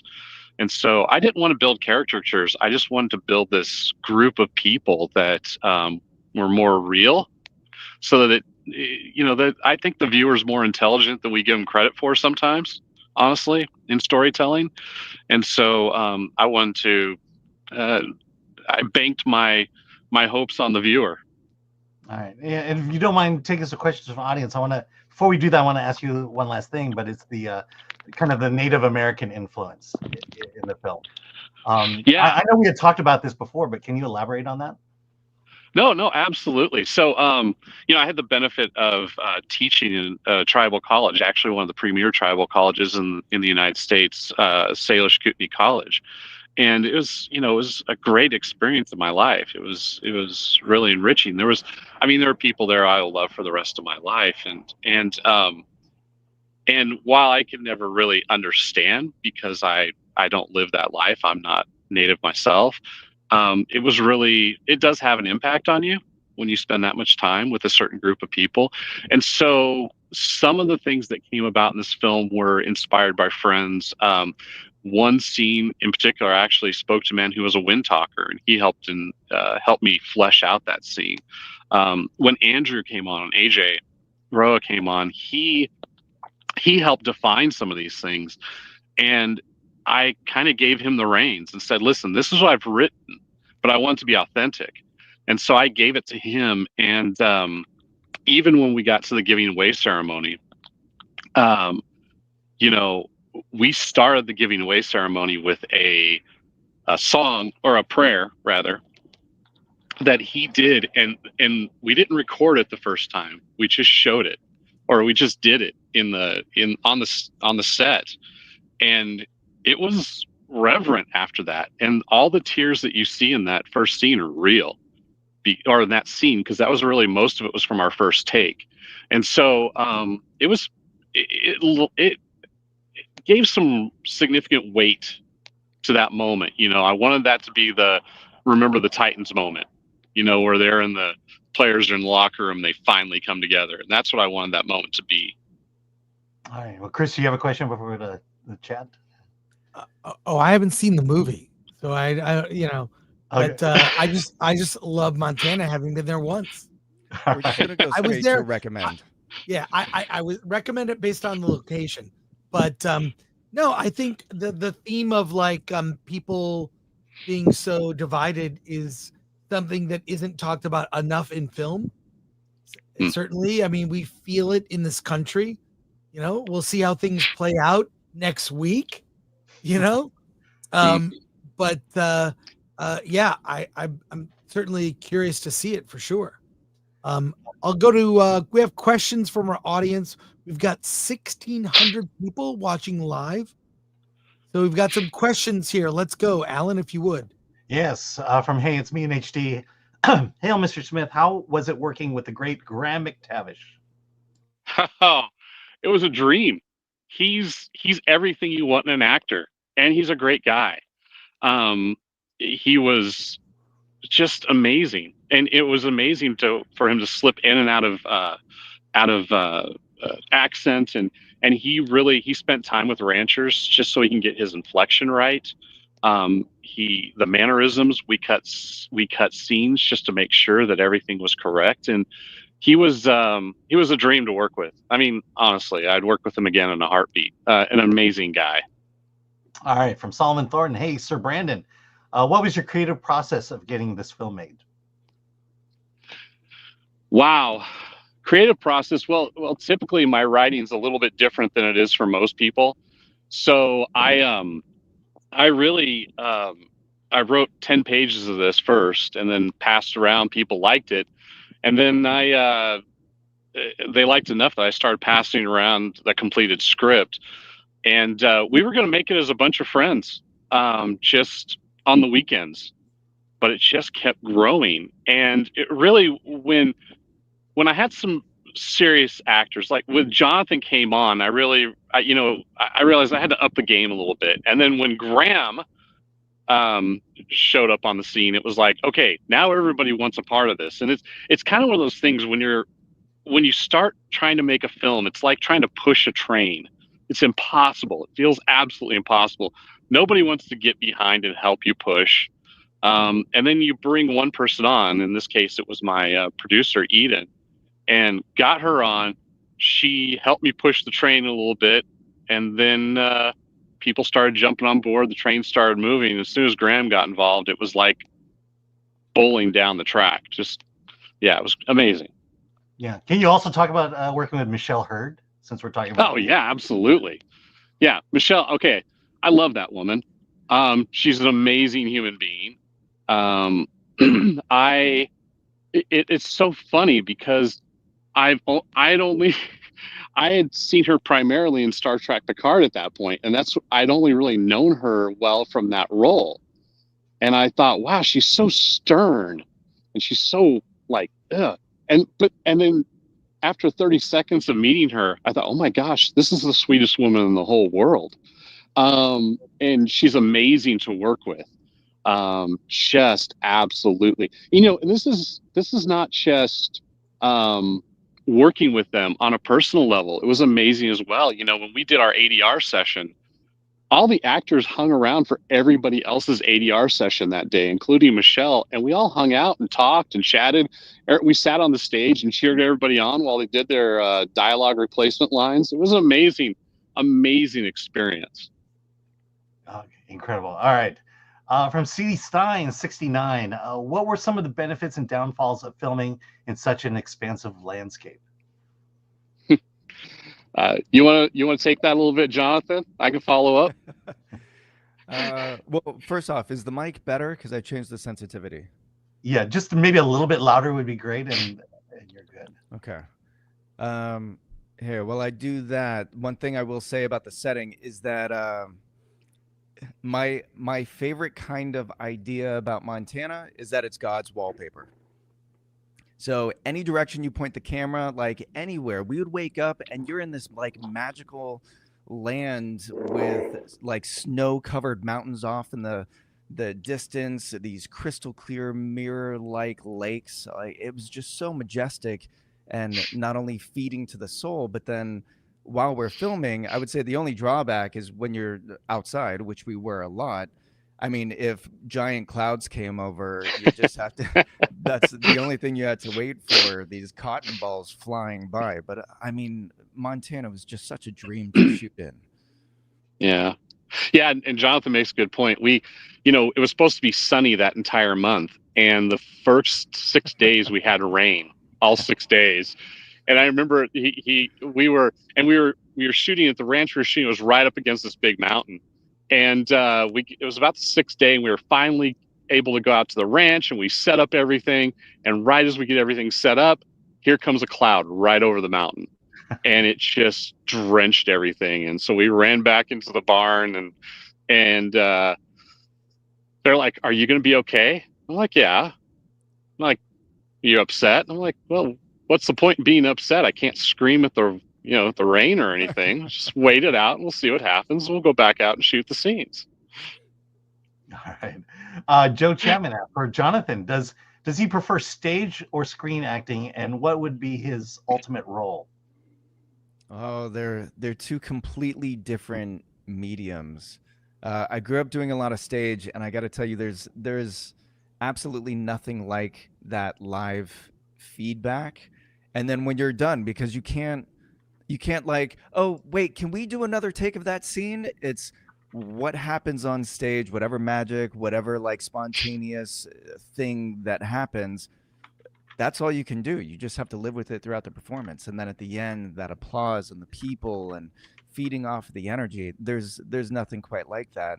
But then when you get into the filmmaking aspect, I've never known a family set in the way that I have when I'm on set shooting, from the technical aspects, the crew, the cast, the day in and day out, and doing that for months on end. You walk away and this is a different kind of family. So it's really hard to compare the two, and even for mediums, for acting, they're different mediums. But I will say it's the craft itself and the people make everything. All right, awesome.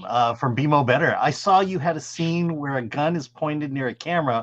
Was there at any point where the incident on the set of Rust created an extreme concern with gun safety? I think that's actually a plot point in the film.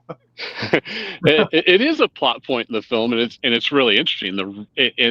I wrote the script 2-3 years before the incident happened on the Rust set. And we did have an armorer on set, actually, and it was a consideration, but it's always a consideration. I think that one of the gripes I would have with actors, I'm not picking on you, Jonathan, I'm just saying in general, is that there's a tendency to have some fear associated with guns, but for a prevalence of guns on set.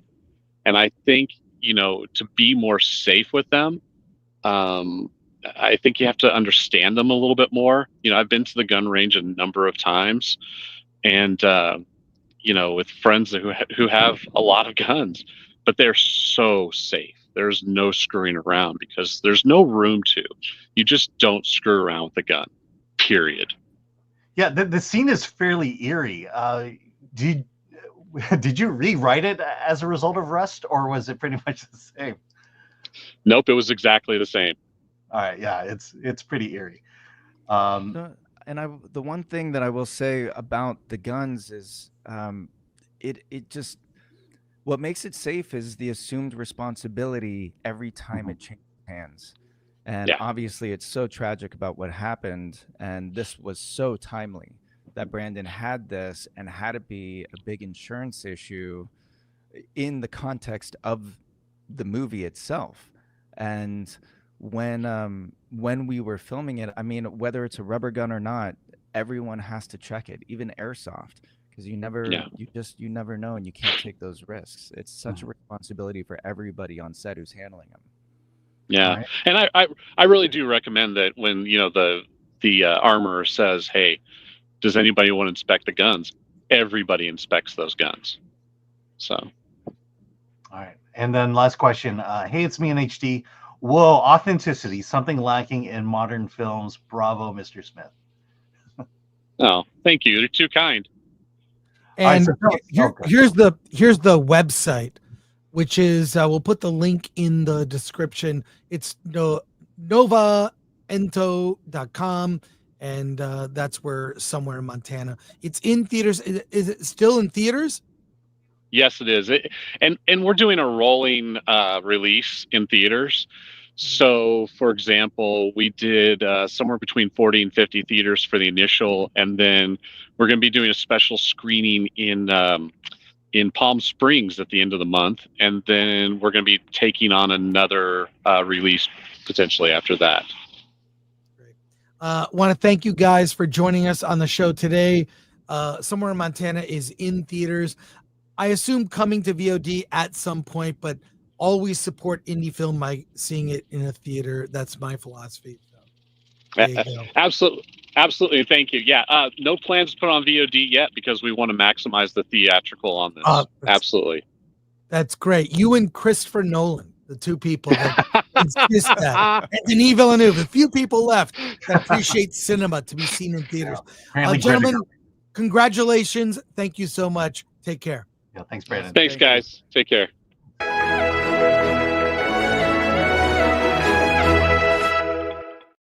That was great. Ending on a high note. That's awesome. Yes, absolutely. We have one more film to review, but you haven't seen it. And I want to wait until you have seen it so we can discuss it.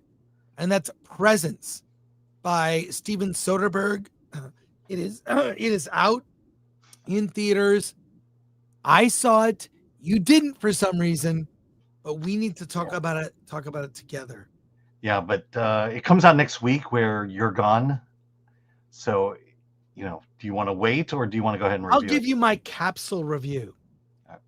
Presence is about a family moving into a new home where a tragedy occurred and a presence can be felt, a ghost, if you will.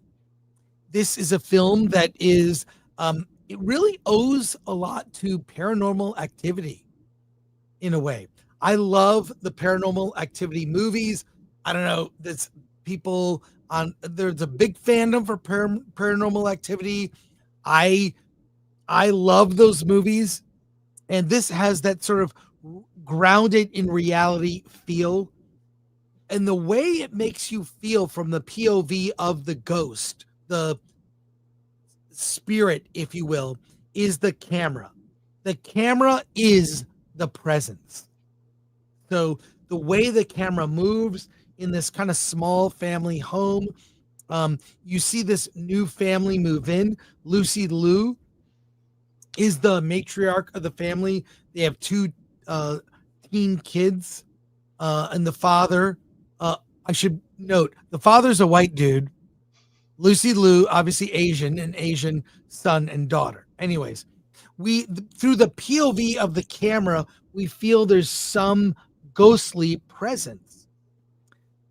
Something happens where the boyfriend of the young woman in this is maybe has intentions that are not fully good. And we feel this, so to speak. We feel this presence, and it's this ghost is trying to break through, trying to communicate with the family that something may be off, something may be wrong here. So, and the way it's shot, it's very realistic in the sense that I get the sense that while Lucy Liu, seasoned actor, the acting style is one of like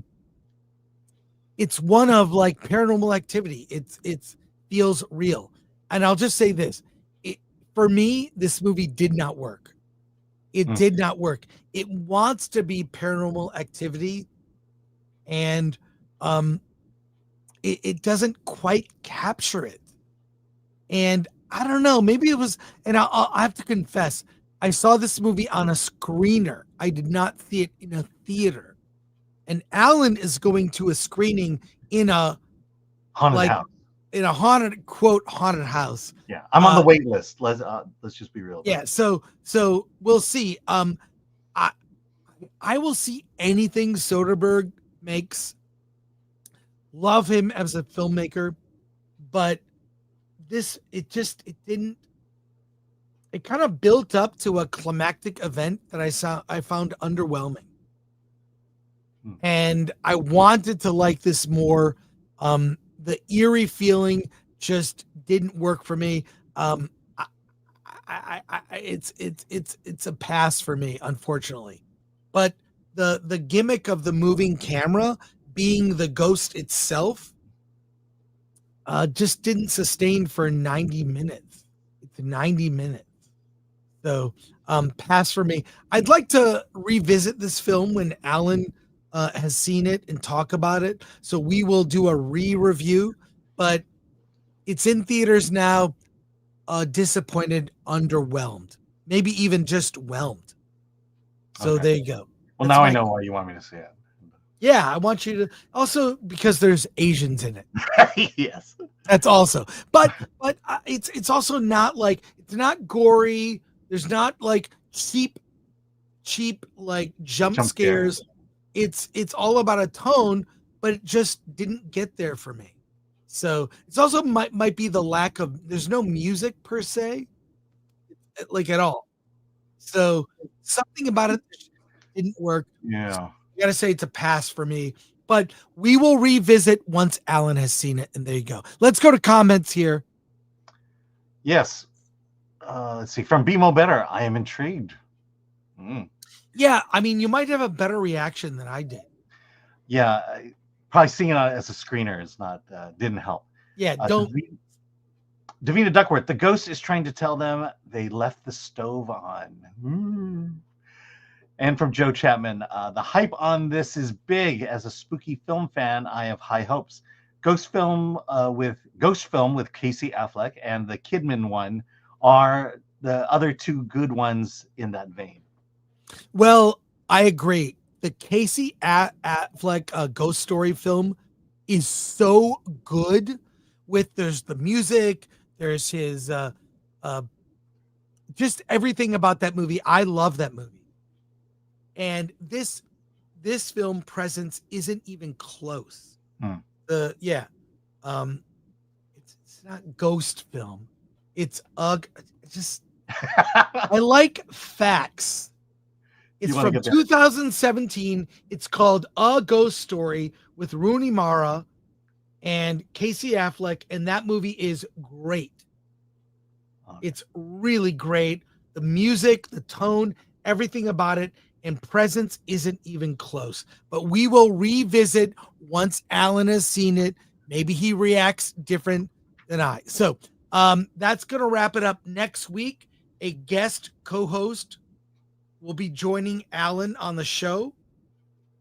We will find out who that is. And Alan's going to run the show. I'll be watching. Very curious. Alan's going to get the news story. No. Alan's going to get the news stories. He's going to produce the things that are shown. He's going to have the posters all ready. Yeah, you act like I had never done that before. It feels like it when I'm on the show. It feels like you haven't done the show. For 3 months, I did it all. It's the same every week. That's what you want. That's what you get. And I'll be at Sundance. Maybe I'll call in or I'll send you a video to play. I'm kind of jealous that you're going to Sundance, by the way. For one day. Well, I'll send you. You know what? Like, there's that episode of Star Trek where they all think that Captain Kirk is dead. And he sends like a video giving them advice what to do in his absence. I'm going to send you that video. Okay. I'm going to send you a video of me like So you're doing the show without me, and I will send you words of encouragement, and you'll play them next week. But that's what you wanted. You wanted a guest co-host, so you're gonna get it. And that's it. Thanks to our mod, Lord Thoth. Thanks to Atomic Lori. She never thanks herself. And I hope she gets over the plague. Lori has the plague right now. There's not enough Kleenex for her today. And thank you to Glenn Nuccio. And thanks to Alan. Just thanks to Alan. Angry Badger will co-host. I'm calling it. We'll do a poll. Who do you want to guest co-host? We'll do that on Monday. I don't know. We've heard Dante review films. I don't think I've ever heard Badger review a film. I think Badger would be good. I like Badger. He's really good at reading super chats. He's good at that. I love him. I love the Badger. You don't like the Badger. I like the Badger. But I like Dante too. So yeah, it kind of, I've done shows with Dante. Let's just say that. All right.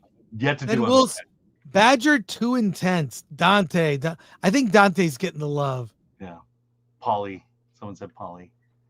I love Dante. I haven't seen Dante in so long. Let's see. Chris Gore, that's who I voted. I voted for me too. Ron Enriquez. Appreciate it. All right. That wraps it up for us. Alan, what are you doing this weekend? I have a show at the National Comedy Theater tomorrow night at 7:30.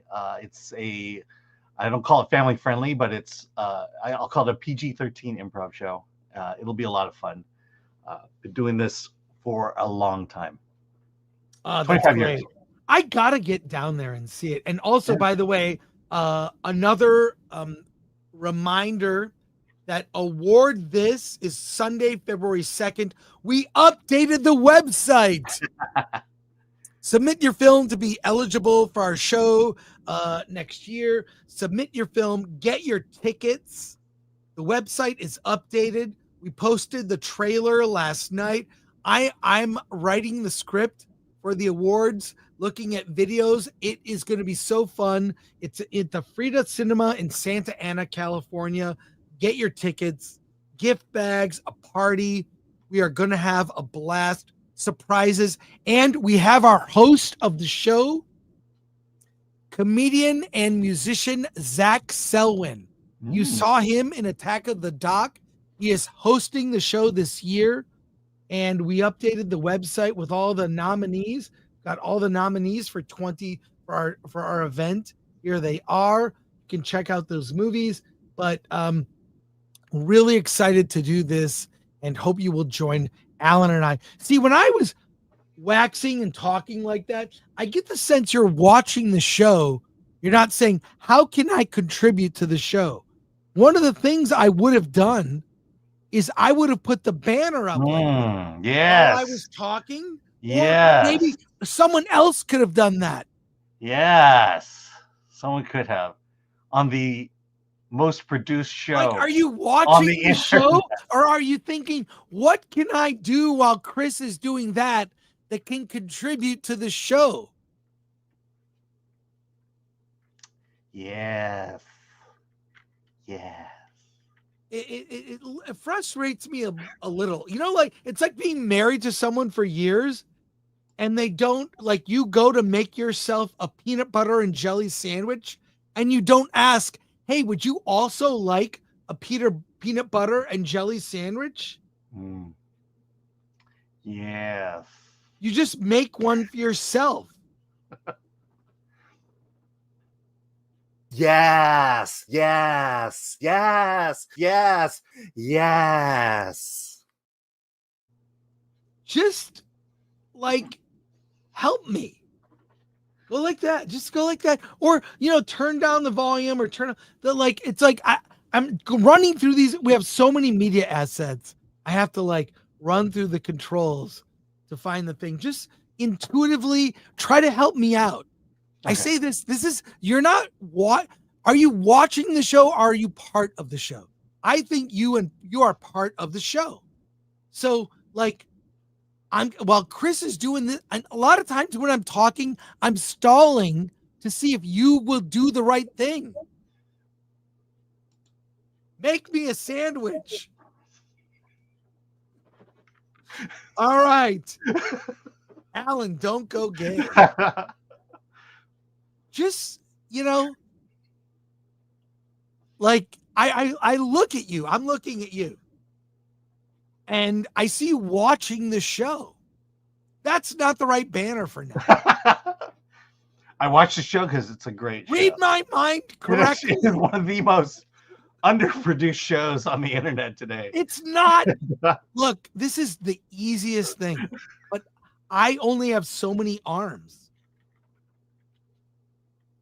All right. Thank you, everyone who gave a super chat and supported us.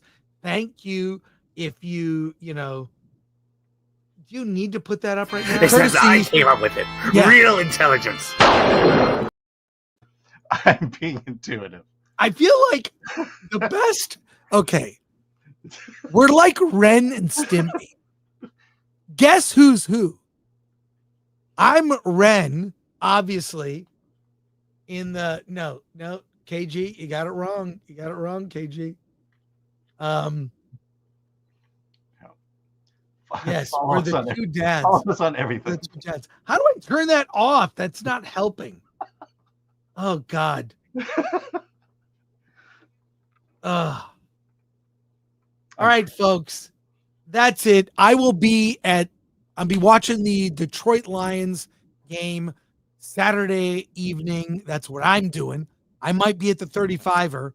I'll be at the 35er on Monday for the national championship game.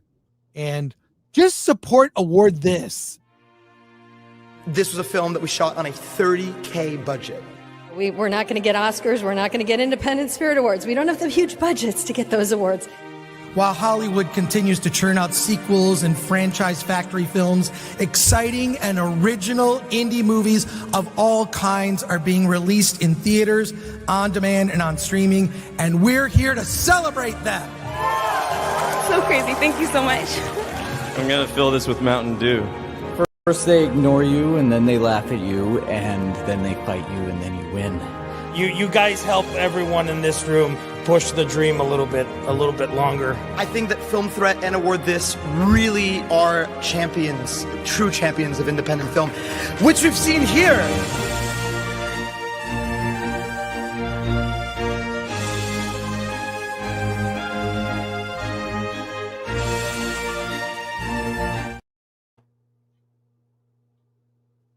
Well, there you go, folks. Hey, Sons and Shadows gifted 5 Film Threat memberships. Thank you for that. Check out our members only videos. I'll be doing members only videos from Sundance. All right, that's it. How do we end the show with Alan and I in another fight? So there you go. But go, yeah. Okay, here we go. You do it. You ready to go? You ready to do this? Let's get out of here.